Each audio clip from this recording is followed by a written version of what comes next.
गुनगुनाए पूछे तू है कहाँ। নমস্কার welcome to another blog. Mathura থেকে আমরা চলে এসেছি এখানে হরিদ্বারে। হরিদ্বার স্টেশনের একদম কাছেই রয়েছে এই হোটেলটি, হোটেল গায়ত্রী ক্লাসিক, যেখানে আমরা ছিলাম। এটি সেই দাদাবতীর দোকান যেখানে বাঙালিদের ভিড় লেগেই থাকে সারাদিন। আর ভেতরের অ্যাম্বিয়েন্সটাও কিন্তু ভীষণ সুন্দর, দেখতেই পাচ্ছেন। এরপর চলুন আমাদের রুমটা আপনাদেরকে দেখানো যাক। তো এটা ছিল আমাদের রুম, সিঙ্গেল বেডের একটা রুম, টিভি আছে, সঙ্গে চেয়ার টেবিলও ছিল। ওভারঅল ভালো। সকালে হোটেল থেকে বেরিয়ে এই হরিদ্বারের মেন রোডে দাঁড়িয়ে এই ছিল সকালের ওয়েদার। আহা, নীল আকাশ আর এরকম সুন্দরভাবে সাজানো রয়েছে রাস্তাটাকে। ওভারঅল দারুণ লাগছে। হরিদ্বারে আমাদের প্রথম সকালের প্রথম ঘোরার জায়গা ছিল ভোলানাথ মন্দির।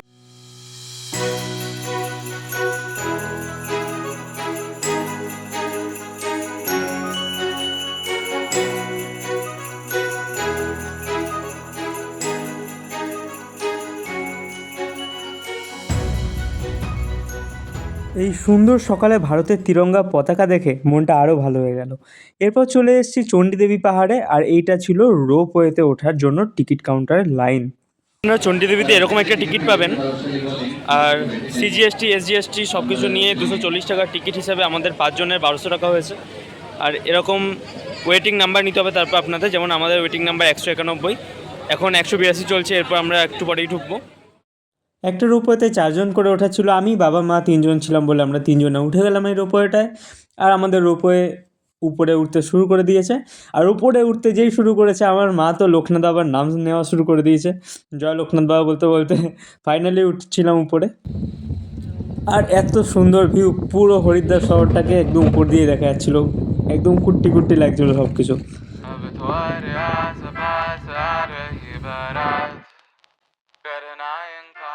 রোপে করে চণ্ডীদেবীর উপরে এসে আপনাকে এখানে জুতো খুলে ঢুকতে হবে। জুতো ফ্রি, কিন্তু আপনাকে তার বদলে 100-500 টাকা ডালা কিনতেই হবে।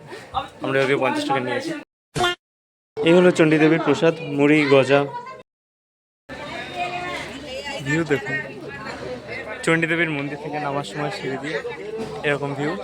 এরপর চলে যাবো রোপের উদ্দেশ্যে। सुना सफर पर प्रेम नगर है मिल पाएंगे क्या हम तुमसे जो रात बीती सुबह तो आई ना। এখন চণ্ডীদেবী দেখার পর চলে এসেছি মনসা দেবীর মন্দিরে। আর এখানে আমরা হেঁটে যাব, হেঁটে কতটা উঠতে পারবো জানি না, কারণ মা আছে, মা পুরোটা উঠতে পারবো না। আর এখানে তোমরা যদি আসতে চাও তাহলে এই স্কুটিগুলো কিন্তু ভাড়া পাওয়া যায় পাহাড়ে ওঠার জন্য। সিঁড়ি নেই এখানে, একদম প্লেন রাস্তা রয়েছে, তো স্কুটি নিয়ে ওঠা যেতেই পারে। মায়ের সাথে চলে এসেছি মনসা দেবীর মন্দিরে। অনেকটা ওঠার পর মা হাঁপিয়ে গেছে, মা ছায়া বসে পড়লো। আমায় বললো এখন এতটা উঠেইছি, তখন তুই যা দেখে আয়। তাই আমি একাই যাচ্ছি। হাই জাম্মাত দাসের ন্যাশনাল প্লেয়ার আরিস সাওয়াস, অলিম্পিকে ফার্স্ট। তো অবশেষে উপরে পৌঁছে গেছি। হচ্ছে হৃৎপিণ্ডগুলো হাতে চলে এসছে, কতটা উপরে বুঝতে পারছেন ভিউ দেখে। আর এই যে মন্দির, এখানে বিভিন্ন দোকান রয়েছে যেখানে বলে যে ফ্রিতে জুতো রাখুন, তবে 100-500 টাকা ডালা নিয়ে যান। ভেতরে এরকম দোকান রয়েছে অনেক। আর এখান থেকে হলো এন্ট্রান্স।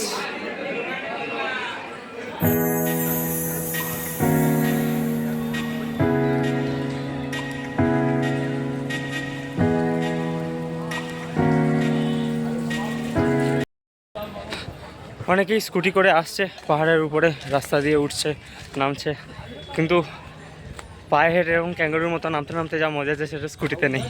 मज़ा आया। এই প্রাণীগুলো আমাদের মানুষের বাচ্চা বলছিল।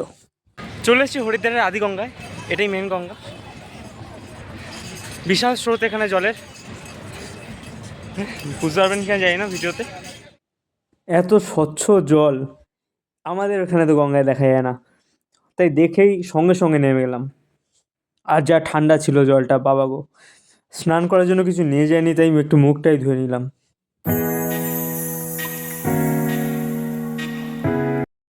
তো বিকেলবেলায় চলে এসেছি ফ্রেশ হয়ে হারকিপুরিতে। এইদিকে রয়েছে গঙ্গা, আর ওই রয়েছে দূরে পাহাড়, একদম পাহাড়ের কোলে, মা মনসা দেবী পাহাড়ের কোলে এই হারকিপুরি অবস্থিত। এবং এখানেই কিন্তু সন্ধ্যাবেলা ঠিক 6টার সময় সন্ধ্যা আরতি শুরু হয়।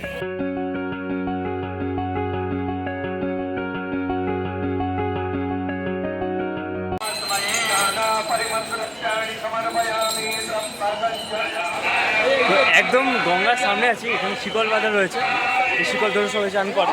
গঙ্গার বিশাল স্রোত রয়েছে এই মুহূর্তে। চলুন এবার আপনাদের নিয়ে যাই হরিদ্বারে আরতির জায়গায়।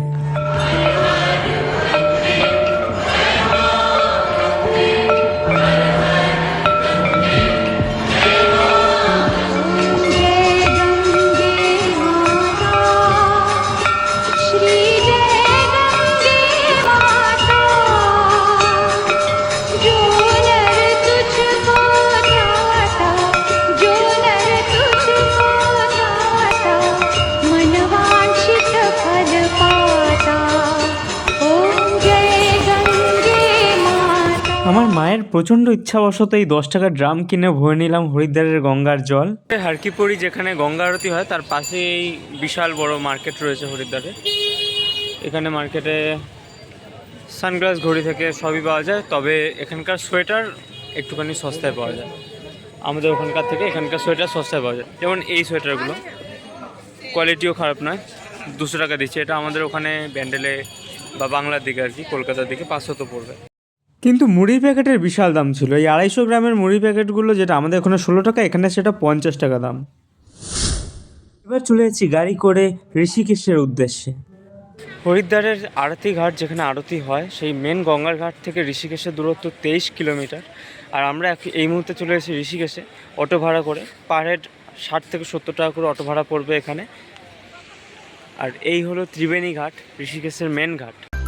अब तो आ रहा बात आ रही बारात करना इनकार बार बार देना साथ। পাহাড়ের কোলে অবস্থিত এই ঋষিকেশের অপর নাম হলো যোগনগরী ঋষিকেশ। এখানে প্রচুর পরিমাণে যোগা সেন্টার রয়েছে, যোগা কলেজ রয়েছে এবং মানুষ এখানে মেডিটেশন নিয়মিত করে।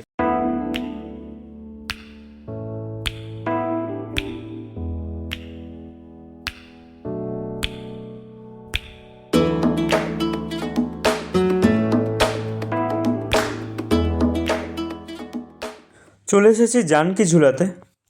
ঋষিকেশের সবচেয়ে বিখ্যাত 2 নাম হলো রাম ঝুলা এবং লক্ষ্মণ ঝুলা। তার মধ্যে আমরা রয়েছি এই মুহূর্তে জানকী ঝুলাতে, কারণ লক্ষ্মণ ঝুলা বেশ কিছু বছর ধরে বন্ধ রয়েছে। রাম ঝুলা আমরা এর পরে যাব।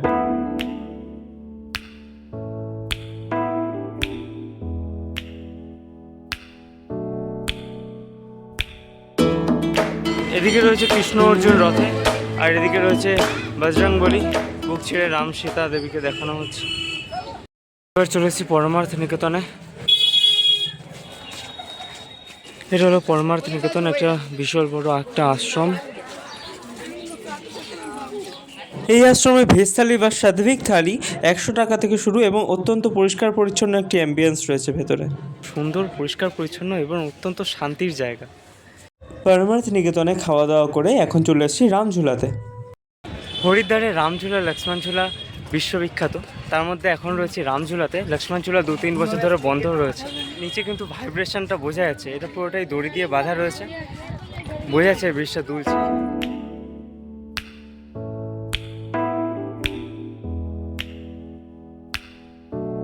ঝুলাতে দাঁড়িয়ে ওই যে দূরে ব্রিজটা দেখা যাচ্ছে, ওটা হলো জানকী ঝুলা।